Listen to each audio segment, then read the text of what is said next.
بخاری شریف میں حضور پاک کا ارشاد ہے کہ اس طرح نماز پڑھو جس طرح تم مجھ کو نماز پڑھتے دیکھتے ہو۔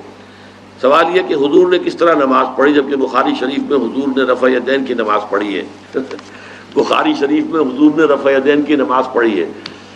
دیکھیے حضور نے مختلف طریقوں اختیار کیے مختلف اوقات میں۔ اب صحابہ کا طرز عمل یہ ہوتا تھا کہ مثلا ایک روایت آتی ہے کہ ایک صحابی حضور سے ملنے آئے، کوئی بدوی تھے، دیہات کے آدمی تھے، انہوں نے حضور کو دیکھا کہ آپ کا گریبان کھلا ہوا تھا، آپ نے بٹن لگائے ہوئے نہیں تھے۔ پھر انہوں نے ساری عمر اپنے گریبان کے بٹن نہیں لگائے کہ میں نے محمد کو اس طرح دیکھا ہے صلی اللہ علیہ وسلم۔ اب یہ ان کا جذبہ ہے، ان کی نیکی ہے، اتباع کا جذبہ ہے۔ یا ایک سفر میں کسی نے دیکھا کہ حضور ایک درخت کے نیچے سے ہو کر گزرے، اب وہ جب بھی جاتے تھے ادھر اس کے نیچے سے ہو کر گزرتے تھے، چاہے اس کی کوئی مقصد نہیں، لیکن یہ بھی ایک اتباع کا جذبہ ہے۔ تو اس میں یہ ہے کہ نماز کی بعض چیزیں ایسی ہیں کہ جن میں معلوم ہوتا ہے کہ حضور کچھ اس میں رد و بدل کرتے رہے۔ کبھی آپ نے ہاتھ بالکل کھلے چھوڑ کر بھی نماز پڑھی ہے، کبھی آپ نے ہاتھ نیچے باندھے ہیں، کبھی اوپر باندھے ہیں۔ اسی طریقے سے رفع یدین کبھی ایسا بھی ہوا ہے کہ آپ نے وہ کی ہے جیسے کہ اہل حدیث حضرات کرتے ہیں، اور جیسے کہ یہ شیعہ کرتے ہیں وہ اس سے بھی زیادہ کرتے ہیں رفع یدین۔ اہل حدیث سے آگے ہیں، وہ بہت آگے ہیں رفع یدین کے اندر۔ اور ایک رائے یہ ہے کہ حضور نے آخری زمانے میں آ کر سارے رفع یدین چھوڑ دیے تھے سوائے یہی جو تکبیر تحریمہ کے وقت ہے۔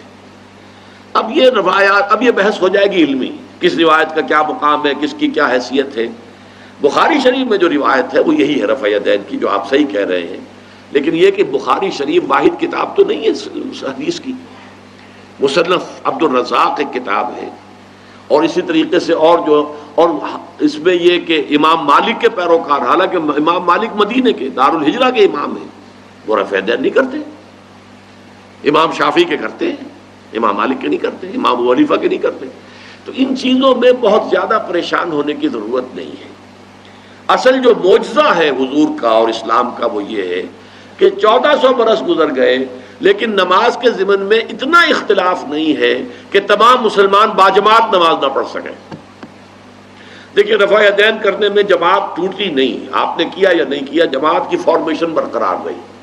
فرض کیجئے کوئی شخص یہ سمجھتا کہ پہلے سجدہ ہے پھر رکوع ہے، تو اب یہ دو آدمی ساتھ نماز نہیں پڑھ سکتے، جن میں سے ایک کے نزدیک پہلے رکوع ہے پھر سجدہ ہے، دوسرا یہ سمجھتا ہے کہ نہیں پہلے سجدہ ہے پھر رکوع ہے، نہیں ہو سکتی، ان کی جماعت اب جمع نہیں ہو سکتی۔ یا کسی کا یہ خیال ہو کہ جیسے ہر رکعت میں رکوع ہے کہ سجدہ بھی ایک ہے، وہ ایک سجدہ کر کے کھڑا ہو جائے۔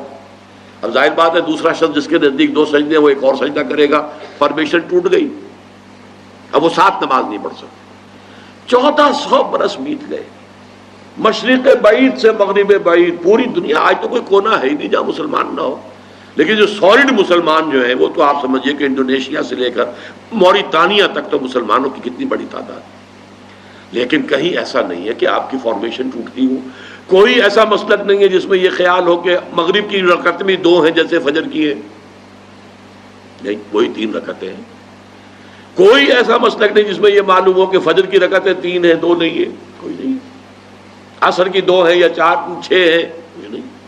وہی رکعتیں، وہی رکعت کی ترتیب، پہلے کھڑے ہونا ہے پھر رکوع ہے پھر کھڑے ہونا ہے پھر سجدے میں جانا ہے پھر بیٹھنا ہے پھر سجدہ پھر کھڑے ہونا۔ فارمیشن نہیں ٹوٹتی، شیعہ ہو سنی ہو، اور اس میں حنفی ہوں مالکی ہوں شافعی ہوں حنبلی ہوں زیدی ہوں ظاہریہ ہوں، کوئی بھی ہو، کسے باشد، تمام مسلمان مل کر جماعت سے نماز ادا کریں گے اور ان کی جماعت ٹوٹتی نہیں ہے۔ یہ ہے جس کو ہمیں سمجھنا چاہیے۔ یہ کیوں ہے؟ صلو کما رأیتمونی اصلی، کہ حضور کی کو جس طرح دیکھا صحابہ نے نماز پڑھتے ہوئے ویسے نماز پڑھ رہے ہیں، صحابہ نے ویسے نماز پڑھی، پھر آپ کے بعد تابعین نے اسی طریقے سے نماز پڑھی، پھر اس کے بعد تبع تابعین نے پڑھی، نسل بعد نسل منتقل ہو رہا ہے۔ باقی تھوڑا تھوڑا اختلاف اگر ہے تو اس کے لیے زیادہ پریشان نہیں ہونا چاہیے۔ چڑھ دے سورج ڈھل دے ویکھے، بجھے دیوے بل دے ویکھے، چڑھ دے سورج ڈھل دے ویکھے، ਵੇਖੇ